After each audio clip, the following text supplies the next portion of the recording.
Selamat datang di Good News, kabar bagus. Di episode kali ini aku akan membahas tentang rig, especially dari small rig, yang scale up kameraku Lumix S5 menjadi workhorse untuk berbagai keperluan syuting.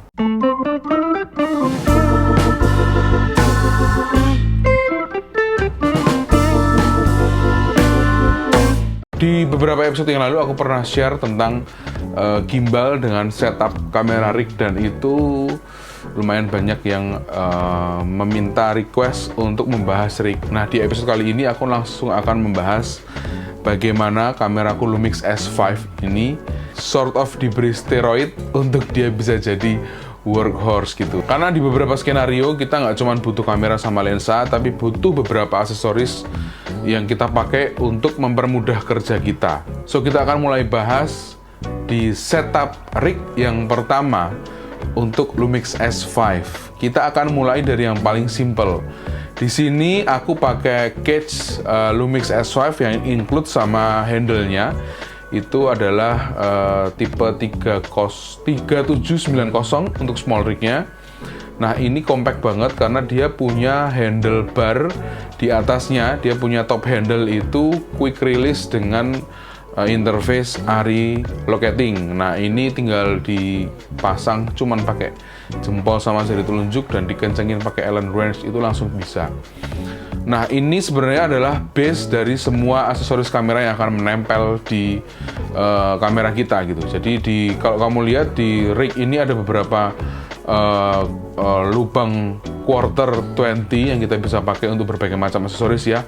Yang pertama tentunya untuk pasang monitor, biasanya aku akan pakai aksesoris dari small rig, yaitu adalah small rig tilt and swivel monitor mount yang hot shoe dengan tipe 2346. Nah, ini aku pakai biasanya langsung di hot shoe kamera juga bisa, tapi kalau kamu mau dipasangkan di top handle ini, dia juga ada hot shoe-nya, jadi langsung bisa dipasangkan kayak gini. Ini nggak perlu dikenceng-kendorin, dia langsung bisa kamu tilt sama pan sama swivel ya gitu. Cuman memang kalau di settingan seperti ini, dia center of gravity-nya terlalu tinggi, jadi tidak terlalu nyaman karena monitornya jadi tinggi banget. Nah, biasanya skenario-nya akan aku ganti dengan menggunakan magic arm atau articulating arm yang ukuran 11 inch dari small rig dengan tipe produk 2066.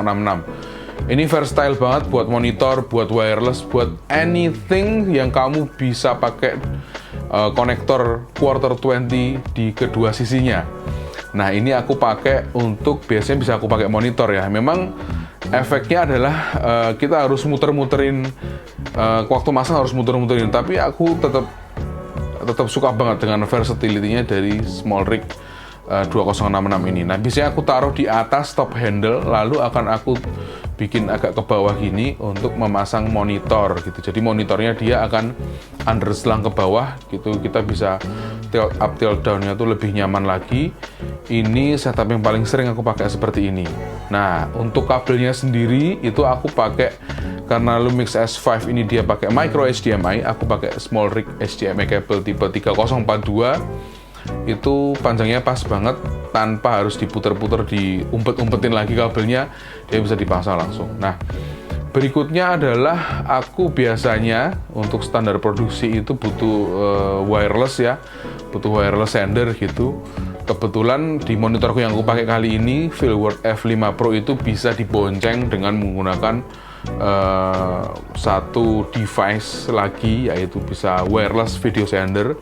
Dan aku pakai baterainya itu NPF style baterai gitu. Jadi aku taruh di sini hanya satu baterai, dia akan langsung mempower untuk monitor sama wireless video sender. Nah, baterai ini ketika ditaruh di monitor, dia emang agak lumayan berat ya gitu. Jadi dia balance antara depan sama belakangnya jadi lebih front heavy gitu.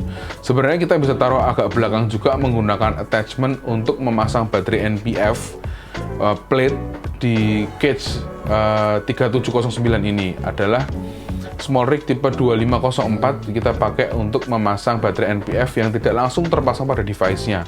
Jadi kita bisa split pakai power, ada 12 volt, ada 7,8 volt juga. Itu kita bisa pakai untuk dua device ini. Nah, berikutnya adalah untuk melengkapi setup yang simple, aku biasanya akan achieve shutter speed yang ideal, kita pakai di 1/50. Kita akan menggunakan ND filter yang biasanya kita pasang di mate box. Nah, kali ini aku pakai mate box yang sangat spesial dari Small Rig, ada tipe 3680, ini adalah tipe Small Rig Mini Mate Box Pro. Perbedaannya dengan Mini Mate Box yang biasa adalah dia sekarang bisa punya opsi flagnya itu ada di kanan dan kiri, nggak cuma di atas frame. Terus kita bisa extend frame-nya yang atas juga, top flagnya. Terus kita bisa pakai filter variable ND yang kompatibel dengan ukuran lensa yang kamu pakai, diameternya yang kamu pakai 82, kita juga bisa pakai filter ukuran 82 langsung tanpa aksesoris lain lagi. Tentunya filter kotak yang sudah jadi standar ya, yang ukuran 4565 inch itu bisa kamu pakai. Dia menyediakan sampai 3 tray filter, jadi bisa kamu slide untuk ganti filternya sesuai kebutuhan. Nah, ini sepertinya setup yang paling simple yang untuk run and gun tanpa asisten kamera, jadi kita pull sendiri fokusnya juga.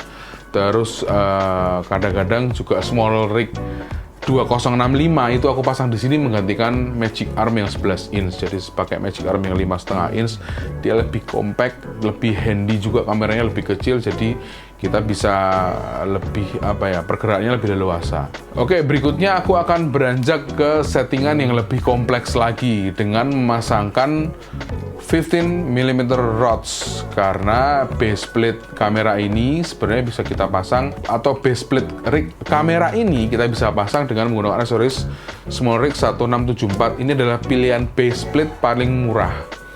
Ini nggak ada quick release, makanya aku pasangkan 2 quick release di sini, di atas dan di bawahnya. Itu akan aku pasang langsung ke case-nya, dan di 1674 ini itu aku akan masukkan Small Rig 15mm rods yang karbon yang punya aku ini ya, tipe 870. Aku masukkan yang ukuran 30 cm ini sebagai base dari semua aksesoris yang akan kita pasang nanti di full rig-nya. Jadi kita bisa pasang mulai dengan follow focus. Aku akan menggunakan Small Rig Mini Follow Focus tipe 3010. Ini compact banget, kecil banget, dan ini memang dipergunakan buat lensa-lensa kecil kayak lensa foto atau beberapa lensa cinema yang hybrid, nggak terlalu besar dimensinya. Itu cocok banget buat misalnya single operating camera, atau kamu punya asisten fokus yang nempel di body kameranya juga bisa pakai ini. Nah, ini aku pasangkan, dan di lensa itu akan aku taruh ada Small Rig focus ring gitu. Jadi dia, kalau biasanya focus ring itu harus kamu kenceng kendorin sesuai ukuran diameter lensanya. Ini kamu bisa pasang sesuai dengan ukuran masing-masing. Jadi nggak ada lagi tuh sisa yang mendosol itu ya dari si adapter focus ring itu. Nah, itu aku pasangkan. Jadi si lensaku, lensa foto ini Voigtlander 50mm f1,2 VM atau M mount-nya Voigtlander ini, dia bisa di pull fokusnya menggunakan aksesoris mini follow focus. Nah, berikutnya untuk power, solusi power, karena tadi aku pakai baterai NPF, sekarang aku akan ganti kepada settingan baterai yang lebih powernya lebih gede lagi, yaitu adalah baterai V-mount. Jadi kita akan pasangkan yang pertama, sebelum kita pasangkan V-mount plate-nya, kita akan pasangkan shoulder pad-nya. Ini aku pakai dari Small Rig tipe 2077. Ini pas banget untuk kita bikin shoulder rig, langsung posisinya tuh di pundak kita tuh biar empuk. Sebenarnya mungkin tanpa ini pun bisa dipakai ya, ini shoulder rig ini. Tapi ketika kita pakai pad ini jadi lebih nyaman aja sih untuk take yang waktunya lebih panjang gitu misalnya. Nah, setelah kita pasangkan ini, baru kita pasangkan Small Rig 2991. Dia adalah V-mount plate yang articulating gitu. Jadi V-mount plate ini nggak ada koneksi elektroniknya, jadi dia hanya menancap pada V-mount plate ini hanya untuk megang si baterai V-mount aja. Dan untuk koneksinya aku pakai D-tap splitter, jadi aku akan pakai kabel D-tap untuk masuk keluarkan power dari si baterai V-mount ini untuk aku pecah menjadi 2 channel atau 4 channel sesuai dengan pilihan device yang akan aku power. Bisa ke monitor, wireless sender, atau ke kamera pun juga bisa. Tapi kalau aku prefer kamera, tetap menggunakan baterai kamera, karena once baterai atau baterai Vimon-nya ini habis, kamera itu akan mati dan take yang kamu pakai tadi itu akan kehapus. Biasanya kayak gitu. Tapi kalau baterai yang habis dari baterai kamera, itu datanya tetap akan tersimpan.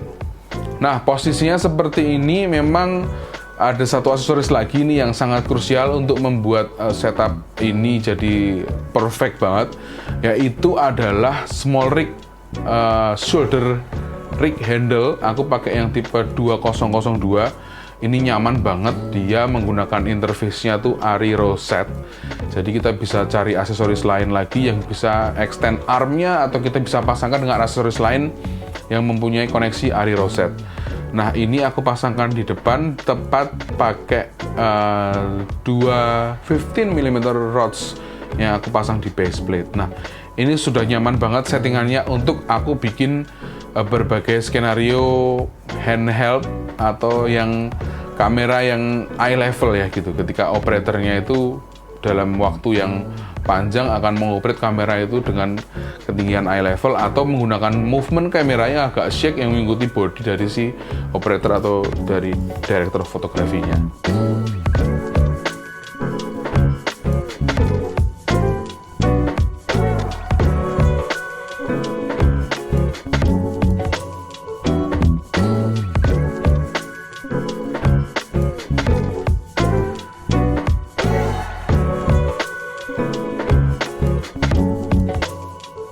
Nah, ini dia dua settingan rig kameraku yang paling sering aku pakai. Yang pertama adalah setup simple untuk run and gun shooter, dan yang kedua adalah setup yang cukup kompleks untuk filmmaking yang lebih advance lagi, dengan menggunakan assistant camera, dengan menggunakan shoulder pad, shoulder rig yang lebih nyaman untuk berbagai keperluan style handheld shooting. Nah, kalian yang pakai produk small rig juga, kalian bisa ikut challenge dari small rig, yaitu adalah small rig rigging challenge. Silahkan ikuti challenge-nya untuk bikin video merakit rigging kamera favoritmu ya. Nanti kamu upload dan berkesempatan untuk memenangkan hadiah kupon sebesar $500 untuk pembelian small rig. Nanti silahkan infonya kalian cek di bawah ya. Kalian harus ikut karena kebetulan aku hari ini juga akan ikutan bikin videonya untuk ikut small rig rigging challenge. Nanti kalau menang lumayan, kita bisa buat belanja beberapa aksesoris kamera tentunya dari small rig. Oke, itu tadi sekilas tentang beberapa settingan rig kamera favoritku. Silahkan tulis di kolom komentar kalau kamu pakai, atau kamu mau tanya tentang aksesoris yang belum aku jelaskan tadi, atau kamu bisa juga request aku akan membahas apa di episode Good News berikutnya. Jangan lupa share, subscribe, dan follow Instagram saya @bagustikus dan Instagram @huntingpasarid. Sampai ketemu di Good News berikutnya.